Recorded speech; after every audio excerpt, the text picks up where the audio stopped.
नमस्कार, प्रभा साक्षी news network और आप सभी का स्वागत है। भारत ने पाकिस्तानी दुस्साहस का कड़ा जवाब देते हुए पलटवार के उसके सभी प्रयासों को विफल कर दिया है। हम आपको बता दें कि भारत सरकार की ओर से जानकारी दी गई है कि 7-8 मई 2025 की रात पाकिस्तान ने उत्तरी और पश्चिमी भारत के कई सैन्य ठिकानों जैसे अवंतीपुरा, श्रीनगर, जम्मू, पठानकोट, अमृतसर, कपूरथला, जालंधर, लुधियाना, आदमपुर, भटिंडा, चंडीगढ़, नल फलोदी, उत्तरलाई और भुज को ड्रोन और मिसाइलों से निशाना बनाने का प्रयास किया।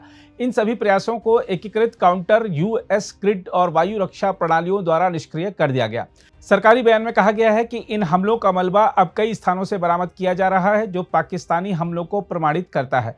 बयान में कहा गया है कि आज सुबह भारतीय सशस्त्र बलों ने पाकिस्तान के कई स्थानों पर वायु रक्षा रडार और प्रणालियों को निशाना बनाया। भारत की यह प्रतिक्रिया भी उसी क्षेत्र में समान तीव्रता के साथ की गई है जैसी कि पाकिस्तान की थी। विश्वसनीय जानकारी के अनुसार लाहौर में एक वायु रक्षा प्रणाली को निष्क्रिय कर दिया गया है। बयान में कहा गया है कि पाकिस्तान ने नियंत्रण रेखा पर अकारण गोलीबारी की तीव्रता बढ़ा दी है, जिसमें मोर्टार और भारी कैलिबर तोपों का उपयोग करते हुए जम्मू कश्मीर के कुपवाड़ा, बारामूला, उरी, पुंछ, मेंढर और राजौरी सेक्टरों को निशाना बनाया गया है। बयान में कहा गया है कि पाकिस्तानी गोलीबारी के कारण 16 निर्दोष लोगों की जान गई है, जिनमें 3 महिलाएं और 5 बच्चे शामिल हैं। इस स्थिति में भारत को पाकिस्तानी मोर्टार और तोपों की गोलीबारी को रोकने के लिए जवाबी कार्रवाई करने के लिए मजबूर होना पड़ा है। बयान में कहा गया है कि भारतीय सशस्त्र बल दोहराते हैं कि वे स्थिति को नहीं भड़काना चाहते, बशर्ते पाकिस्तानी सेना भी इसी प्रकार संयम बरते। हम आपको यह भी बता दें कि ऑपरेशन सिंदूर पर 7 मई 2025 को आयोजित प्रेस ब्रीफिंग के दौरान भारत ने अपनी प्रतिक्रिया को केंद्रित, संतुलित और गैर उत्तेजक बताते हुए कहा था कि पाकिस्तानी सैन्य प्रतिष्ठानों को निशाना नहीं बनाया गया है। बयान में यह भी दोहराया गया था कि भारत में किसी भी सैन्य ठिकाने पर हमला उपयुक्त प्रतिक्रिया को आमंत्रित करेगा। हम आपको यह भी बता दें कि रक्षा मंत्री राजनाथ सिंह ने आज सर्वदलीय बैठक में जानकारी दी थी कि ऑपरेशन सिंदूर अब भी जारी है। आइए देखते हैं इस मुद्दे पर क्या कह रहे हैं रक्षा विशेषज्ञ। देखिए, जो भारत ने हमला किया था ये बड़े पिन पॉइंट टारगेट पे किया था, ये टेररिस्ट के ठिकानों पे किया था। उससे पाकिस्तान बौखला गया, इन्होंने बॉर्डर को एक्टिवेट कर दिया। इन्होंने ये नहीं देखा ये सिविल एरिया है या मिलिट्री एरिया है। उन्होंने आसपास के गांवों को टारगेट किया और काफी लोग मारे गए, जख्मी हुए। इसका पूरा दोषी मैं पाकिस्तान को मानता हूं, क्योंकि पाकिस्तान ने सिविलियन पॉपुलेशन की परवाह नहीं की, जबकि हम हमेशा ही ध्यान रखते रहे, चाहे बालाकोट था, चाहे सर्जिकल स्ट्राइक थी, चाहे ऑपरेशन सिंदूर, किसी में भी हमने सिविलियन को टारगेट नहीं किया। और ये पाकिस्तान की पहले से ये नीति रही है कि जो इनोसेंट लोग हैं उनको टारगेट करते हैं। पहलगाम कौन थे? सिविलियन थे, इनोसेंट लोग थे, उनको पॉइंट ब्लैंक पे रेंज पे मारा। और यहां इन्होंने घर के ऊपर गोले दागे, और इन्हें पता है पाकिस्तान वालों को पार से, बॉर्डर पार से सब नजर आता है कि ये सिविल एरिया है, सिविल के गांव है और ये मिलिट्री एरिया है।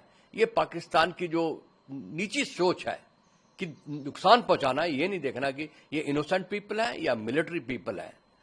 इसका पाकिस्तान को खामियाजा भुगतना पड़ेगा, क्योंकि अगर भारत इनके तरीके से सोचे, रिटेलिएट करे, इनके भी गांव बड़े बॉर्डर के नजदीक है, उनका काफी नुकसान हो सकता है। पर मुझे पूरा यकीन है, जैसे हम लोग विश्वास रखते हैं, भारतीय सेना विश्वास रखती है, भारतीय सरकार विश्वास रखती है, भारत के लोग विश्वास करते हैं कि इनोसेंट लोगों का कभी भी किसी किस्म से नुकसान ना हो। हम ये नहीं करेंगे जो पाकिस्तान कर रहा है। अभी जो स्ट्राइक गई है, अभी पाकिस्तान थोड़ा बौखला गया है।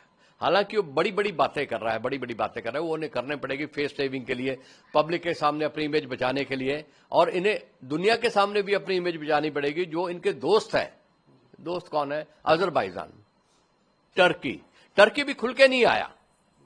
अजरबैजान ने एक स्टेटमेंट दी। अजरबैजान की क्या है, काबिलियत क्या है? जब उनका आर्मेनिया के साथ युद्ध हुआ था तो वो टर्की की सपोर्ट के साथ पूरा करता रहा और उन्होंने उसको बर्बाद किया। और यही वही सोच रहे हैं कि शायद ये हम आर्मेनिया नहीं है, और अजरबैजान के जान के पास कुछ नहीं है। पर जो पाकिस्तान का रिएक्शन आएगा, मुझे लगता है कि वो ज्यादातर वो ड्रोन का इस्तेमाल करेंगे। वो ड्रोन लेंगे टर्की से या चाइना से लेंगे, क्योंकि उन्हें खतरा अगर वो हमारी तरफ बढ़ेंगे उनका खुद अपना ज्यादा नुकसान हो जाएगा। हमले की आशंका उसके बाद हो सकती है, जब वो, जैसे हमने स्टैंड ऑफ अटैक किए, हमने अपनी टेरिटरी से उनके अंदर गोले दागे, मिसाइल दागे, वो भी वहां से ड्रोन लॉन्च करेंगे जिसके ऊपर कोई नहीं बैठा है, हमले करेंगे। पर जब वो हमले करेंगे, भाई टारगेट क्या है?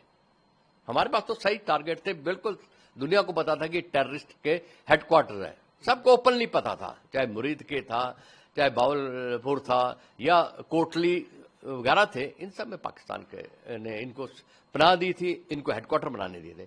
हमने तो नहीं ऐसा किया, ना हमारे पास ऐसे कोई टेररिस्ट कैंप्स हैं, ना लॉन्च पैड्स हैं, ना ट्रेनिंग सेंटर्स हैं। तो ये सॉफ्ट टारगेट ढूंढेंगे। सॉफ्ट टारगेट क्या है इनके पास? ये आसपास के गांव पे हमला करेंगे या कुछ हिंदू मंदिरों पे भी कर सकते हैं कि भी हमने मस्जिदों का बदला ले लिया है, वो भी कर सकते हैं। और अगर वो मिलिट्री टारगेट पे आते हैं या हमारे इंफ्रास्ट्रक्चर पे जैसे रेलवे पे आते हैं या एयरपोर्ट की तरफ करने की कोशिश करते हैं, तो फिर ऑल आउट वॉर की वो अपनी तरफ से शुरुआत करेंगे, हमारी तरफ से नहीं करेंगे। जब एक बार अगर शुरू हो गया तो पाकिस्तान के लिए बहुत मुश्किल हो जाएगा, क्योंकि बिल्कुल फैला हुआ है।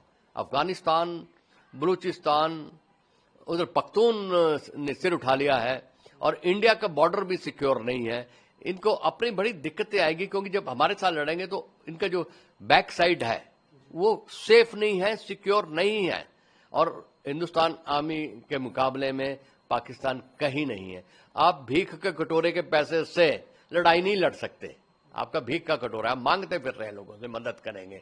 और आज की डेट में सिर्फ 3 कंट्री को अगर आप काउंट कर लें, उसके अलावा पाकिस्तान का दोस्त कौन है और देने वाले कौन है? सब लोग तो उनके अगेंस्ट हुए हैं। वो भारत के साथ खड़े हो जाएंगे, चाहे फिजिकल सपोर्ट है, चाहे मॉरल सपोर्ट है, चाहे डिप्लोमेटिक सपोर्ट है, चाहे मिलिट्री सपोर्ट है, ये आएगा। और चाइना भी कर रहा है। चाइना और रशिया चाइना को बैलेंस कर लेगा बातचीत के जरिए। अगर आप देखें, चाइना की भी बहुत अग्रेसिव स्टेटमेंट नहीं आई है, टर्की की भी बहुत अग्रेसिव नहीं आई है। उन्हें पता है गलत कौन है, तो वो भी चाहेंगे कि भी उनकी अपनी इमेज बनी रहे। हाँ, अपने दोस्त को बढ़ावा देंगे, पर उससे ज्यादा नहीं होगा, थोड़ा बहुत चिल्लर उसके कटोरे में डाल देंगे। पाकिस्तान के लिए बहुत मुश्किल है वो गलती ना करे लड़ाई शुरू करने की। वो फिर एक बार जैसे बांग्लादेश बना है, हो सकता है कि पीओके भारत ले ले और बलूचिस्तान इतना खड़ा हो जाए कि अपनी आजादी मांग करे तो उसको संभाल ना पाए। पाकिस्तान ने अगर अपने हालत में रहना है, सही रहना है, अपनी इंटेग्रिटी बनानी है, तो टेररिज्म को बिल्कुल छोड़ दे और भारत के ऊपर हमले का सपना भी नहीं देखे। अगर आप भी लेना चाहते हैं देश दुनिया की तमाम जानकारी, तो आज ही सब्सक्राइब करें हमारे चैनल को। साथ ही नीचे दिए बेल आइकन को जरूर दबाएं ताकि हर अपडेट आप तक पहुंच सके।